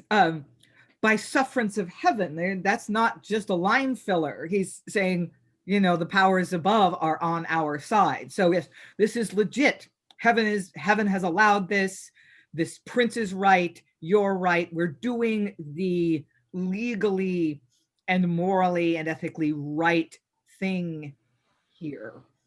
But the juxtaposition of Isabella's complaint and Mortimer's legalistic spin on it is just a nice reminder that the theme that runs all through this play is this terrible tension between the private and the public, and the sacrifices that people have to make when they're in positions of power, and how painful that tension can be. Eric, then Alexandra. I was going to say that one reason he interrupts her, aside from the fact that we've seen that he's very sort of interrupty and, you know, spontaneous and sort of doesn't really whatever, is that, well, she's Queen of England, but it's because it's through marriage. Therefore, he doesn't have to answer to her in his head, at least. He kind of goes, no. That's not what we're about. You know, this is something else. Kind of. I think, I don't know. Maybe that's just me. Alexandra. I just wanted to add to that this is the first time thus far that anybody has accused Edward directly of being in the wrong. I mean, he's not in the room, but she is the first person who says, Edward, thou art one among them all, and, you know, misgoverned kings are the cause, etc., etc. And to accuse the king of anything is treason, and yeah, that's totally not what we're about. Backpedal. I also think there's another way of looking at it. I don't think it's better. I think it's just different, of looking at this interaction and at this kind of relationship that they seem to have, Isabella and Mortimer, with connection to how we saw them interact earlier, where she sort of whispered in his ear the plot, and then he went and conveyed it to the lords. So it might be that Mortimer is acting as, you could make it that Mortimer is acting as a mouthpiece because the old generation won't listen to her, but they will to him, or that that's something more collaborative than it is a power struggle between them. Yes, that question of what their relationship really is. People keep talking about their relationship, and but the actual amount of stage time they spent talking to each other is relatively small as yet. There has been some, but an awful lot of people have been talking about them, and so we have to question how we would place Isabella's and Mortimer's relationship at this point, as well as earlier. Valentina, I think, and then Helen. Yeah, I mean, I wasn't here yesterday, so I'm not sure. But from what I've seen today, I don't know if, like, Isabella lamentation is much of a complaint as much as frustration, because every time she speaks, she's either left behind or interrupted, or nobody takes notice of her. And almost sometimes not even her child. And she's actually quite direct, at least like in these 2 acts. And we get a lot more inner monologue from Isabella as well. I think she's the one with the most interiority of talking to the audience and doing these speeches, because she's constantly left alone on stage. And who's she got to talk to? It's the audience. And there's something really interesting there. Helen. One of the things that Isabella has said quite early on is that she thinks Mortimer is pretty fit. I mean, she likes him, but there's never any suggestion that she's ever told him so, or that there's anything but a political alliance between them, based possibly on mutual regard, and the fact that he may very well fancy her because she's the queen, and because she's the sister of the King of France, and because she's his stepping stone to political power. But I haven't heard anybody except people who have a vested interest in causing trouble and the king suggesting that anything is going on. Okay, we're into extra time, so it's time for some final thoughts from the room. I'll start with Emma. I think you've been both sides of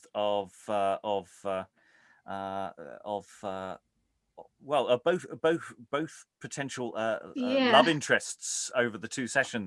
That was an interesting doubling. Yeah. No, I enjoy playing Spenser. Spenser's got quite a hard job because, as we found out earlier in the play, when you first meet young Spenser and Baldock, they're kind of deciding, right, we need to choose really carefully whom we serve. We're going to make a good choice. And so from that time on, Spenser is determined that he hasn't backed the wrong horse, and that the king can't just be mopey and miserable. He has to make sure he keeps him, turns that sadness into rage and make sure he wins this war. So he's got a lot riding on it. Sarah, you've danced between younger Mortimer and Edward, so literally from poles apart. So we've gone from sort of quite similar ideas played in different keys to very, very different positions. How have you found the contrast of the two? Yeah, interesting. I'm more interested in Mortimer than I am in Edward. I think possibly because Edward's character is similar to ones that I've found in other plays. Whereas Mortimer seems to have this license to him, which I find really interesting. I think that's something that could be explored in a production. I have to say I don't really like any of them. Perhaps with the exception of Isabella. I kind of admire her to an extent, but the rest of them, I just find them all like, and again, it goes back to this thing of how even-handedly Marlowe's dealing with his characters, but they, there are no good guys and bad guys in this, which I like on the one hand.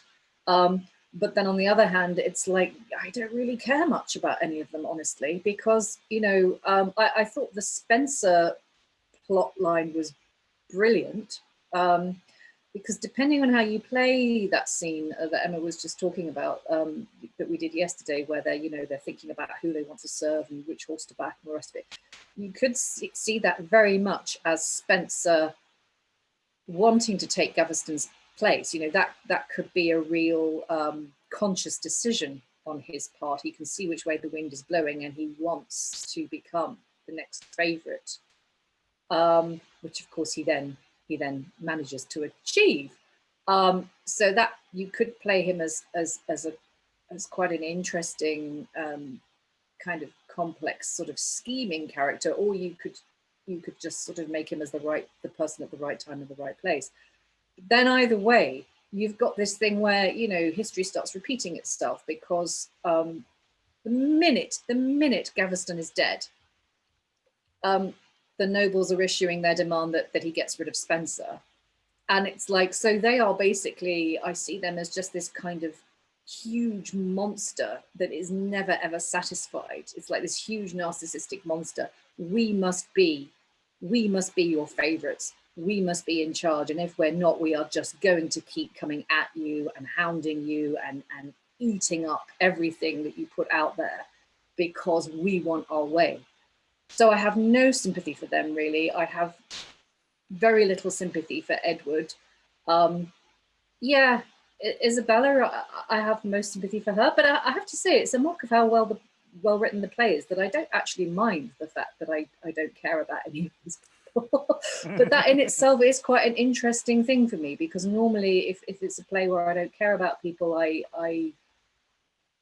do tend to stop just bothering with it, whereas this I am still hooked, I am still interested. So that's a comment on the writing in itself, I suppose.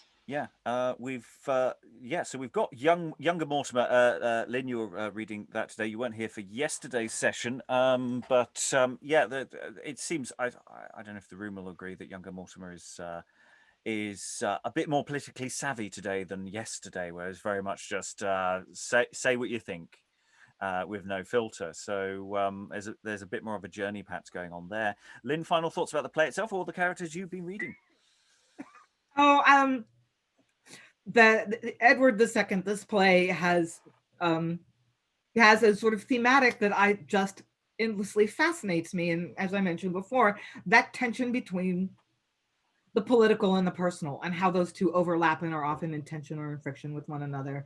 I just find that thematic always interesting because it's such an unsolvable tension. I mean, you know, that one of the reasons I like Woodstock is that there's that character, we really like him, but in some ways he's not an effective politician. He's a good person, but is he a good politician? And those are two separate skill sets. And you know, we want to sympathize with Edward as 21st century people because he's in this transgressive relationship and he's very passionate about it, and we want that to work out. But he's just such a bumbling idiot about the politics. Unlike Sarah, I kind of do feel sympathy for these characters, but what is endlessly riveting to me is that politics have to be conducted by human beings, and what human beings want. Our desires are not always going to work out what the body politic needs, and that's such a complicated problem. I just love that. Valentina, similarly here for this session, how have you been finding Isabella, or the play overall, or general thoughts? Well, about a play, I mean, when you jump in, like, not on the first session with this, I spent, I think, half the session trying to figure out who was with whom and like on which side they were and trying to go where. So it's a bit difficult. I think I might have more of a clear idea tomorrow. But I mean, I like it. It's not like I've read it before as well. It just moves so quickly. I'm a bit like Sarah. I don't tend to get close, like emotionally connected with these kind of characters. But it does, like, it's the story in this case that interests me. So I like the topsy-turvy kind of like, I'm with these guys now. No, I'm like, wait, because I might be with them tomorrow. So yeah, quite like that. Helen, final thoughts? Yeah, there doesn't seem to be any fat on this play to cut.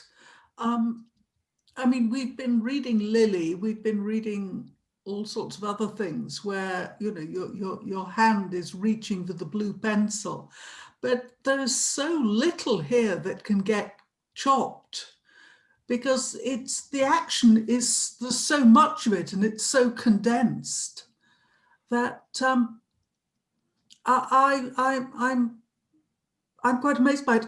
I've been reading Warwick and then Lancaster, and there is quite a difference between the various lords. Warwick is a lot older. And I don't know, I'm just amazed that in the times I've seen it, and I said this yesterday, I think as well, that I never really noticed or differentiated between anybody else apart from the King and Gaveston, which says something about the productions I've seen. Rachael, final thoughts? I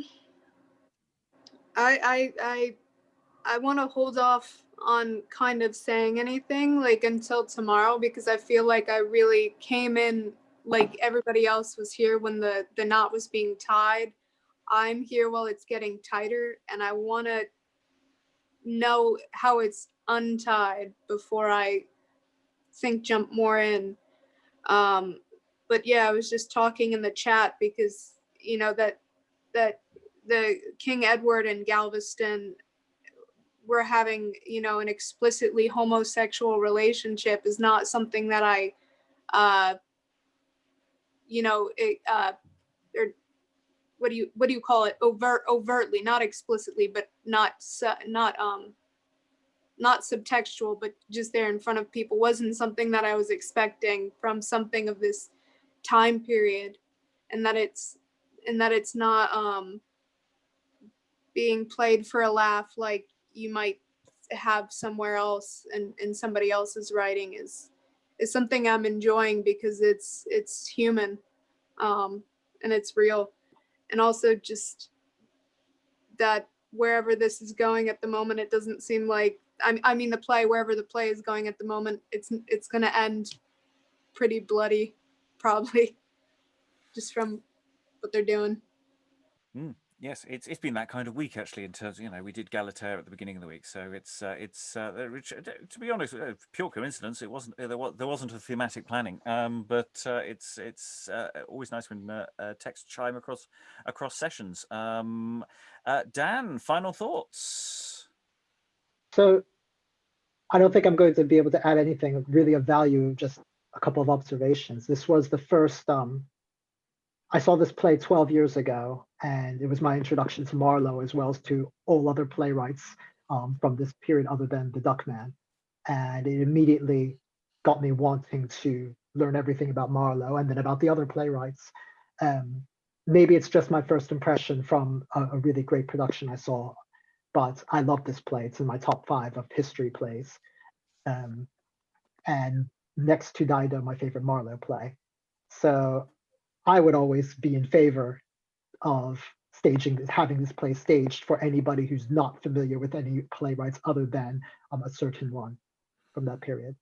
That's all I've got to say. Lots of. So ends my catechism. Yeah. Alan, final thoughts. Yeah, I mean, it's interesting. I think I would agree with Helen that I haven't spotted anything that could be really blue penciled out. In the interest of shortening it without doing serious damage to the mood and the flow. And it's certainly interesting. I did put in the chat, I wonder whether this play actually had any sort of life in the reign following the one in which it was published, because it might have been a bit close to the bone during the time of James I and VI. Eric, final thoughts. Yeah, I don't know. I've noticed that the history plays, like, okay, they're not my favorite because I like history, but like I'm sort of more about the actual reading of history rather than reading history plays. And it just I've noticed that they've all started blending together. Because they are all about bad kings and sort of like what a king should not be doing, like sort of showing too much affection to, I don't know, for example, with Jane Shore, where we had that that one, which I can't remember now, and we or sort of showing too much affection to people that they shouldn't. It's interesting also the speed which we've talked about, and within 2-3 acts, four acts actually, we've arrived already at the sort of half, like where things have started to break down. Gaveston is dead from act 2 or 3, I can't remember. I'm already losing track. And it's just like a bullet train, this play. It is, absolutely. Stephen, final thoughts. I'm really pleased that Dan said what he did about the show, because that put me in mind of, I saw this 30 years ago, I think, with Simon Russell Beale as Edward. And I wonder how much of what I think are my own ideas are actually just kind of the gradual filtering through of theatrical creativity over the years. Do I have much to say? That I don't really have anything to say that hasn't been said already, but I'm going to try and say it in a slightly different way. So I think what really gets me about the play, well, there's 2 things that really get me about the play. The first is we have a sort of relatively flat hierarchy amongst the barons, who are always in sort of reactive and problem-solving mode. And to set against that, we have this kind of incredible ecosystem of intimacy underpinning a sort of royalist court. And I think one of the so in other words, it's about a system, and the system is endlessly fascinating in the kind of rubs and scratches that it throws up. And I think key here is actually the way in which it is also a portrait of a marriage, that the intimacy is a very kind of widely conceived understanding of intimacy. And I think it's really important for how well this play goes that Isabella has the level of agency that she's got. I think that's really, really important. And we've been talking about the favourites a lot, but I think it isn't just about the favourites. So it's that really. I like the word ecosystem. It sort of, it does something for me. And the other thing is, that's where we are at the minute. But the other thing is with this play, I mean, I remember when I was growing up, one of my favorite TV shows used to start with sort of rousing timpani and then somebody saying anything could happen in the next half hour. And you have this incredible, exciting kiddie show. And it's like that with this play, isn't it? Because what I've just said about the play very well may not be true. By the end of it, it could all change, because it's not just the pace, is it? It's not just speed. It's like floor exercises in gym or something like that. The control that it has of the material. It's going around these corners at 180 miles an hour, and it's still staying on the track. And so basically, that's what I like. What everybody else likes about it, basically. Alexandra, as Minister without portfolio, do you have any final thoughts? I too have watched this play and gone, "Nyeh, nyeh." I mean, I like it written. I haven't been impressed by it in performance, and it's only now reading just the middle with you guys that I've had an idea about why that might be. I think it's because these major characters are presented so prominently in the script that the inclination is when directing it to really focus in. Someone mentioned this earlier today, to really focus in on just Edward and Gaveston. And actually, I think it's really important that not only Isabella and the entire anti-Edward faction are kind of clearly brought out, but that they're very delineated. We need to understand who these people are separately and what motivates them, and that there are several people who have similar opinions, but that they are not self-serving in exactly the same identical way. And that will give us more of a broader understanding of the circumstances, but also it by more strongly contouring the part that is not Edward, it gives Edward more nuances. And this kind of usurpation plot line. It goes from someone having to be the heroes and someone having to be the villains to everyone is some kind of a villain, but I kind of get where they're coming from, and it makes it a lot more interesting in that way. And I think that's an important directorial concern, is figuring out how to make it so that the other people in the room and their reactions, their non-verbal reactions to what's going on, helps to construct how the dynamic of the play evolves. Yeah, so I'm going to close on just a few brief thoughts on. I mean, again, we've keep talking about this is one that has a production history, so we do have collectively a number of productions in our minds. And this is one of the advantages of something with a production history, is that actually you come in with a shorthand for it. The disadvantages, of course, is sometimes you've got a shorthand that might be focusing on things that aren't necessarily actually there, that they're in a production, they're not necessarily in the text. That's a decision that's been made. I would. When someone says, "Oh, you can't really cut it," you can cut this. This is full of things to cut. You can't cut a plot strand because there only is one plot strand, really. But you can definitely trim it down. The problem is there is just so much Edward II. This is a very dense play, and it comes at, and we keep talking about pace, and it comes at you like this steam train, and it's really intimidating as a play. Actually, it really comes at you so fast, and there just doesn't feel like there's any time to breathe. And I think if that's there is a criticism of this text, is actually there aren't so far really any breathing moments, in that sense of a production. Most of the productions I've seen have a certain sense of looking over their shoulder, going, how are we doing for time? Okay, keep moving. Unless they've been really cut down to absolute essentials. So it's a really interesting text in that way. For those who are interested in the character of Mortimer, because it is that sense that Mortimer is perhaps has a greater potential as a character, as opposed to Edward, who is tending to do, again, very similar things throughout. Is Ben Jonson attempted to write a play on Mortimer, His Fall, of which we only have Mortimer's opening speech and a little bit of dialogue with him and Isabella.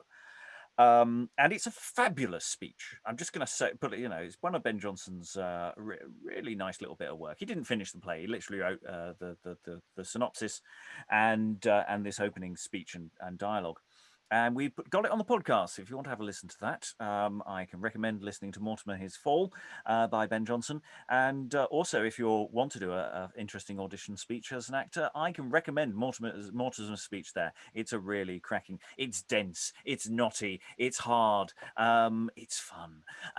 So on that note, to throw in a name we haven't done very much with on these exploring sessions yet. We haven't really touched much upon Ben Jonson, but trust me, if you're worried about text coming at you, hurtling at you at a great speed with an inevitability that it's going to knock you over and give you concussion, that's Ben Jonson coming one day soon. But for now, that's it for Christopher Marlowe for today. We have another session finishing off Edward II anon. All that remains to thank everybody in the room, and goodbye. Bye. Cheesy waves from everyone.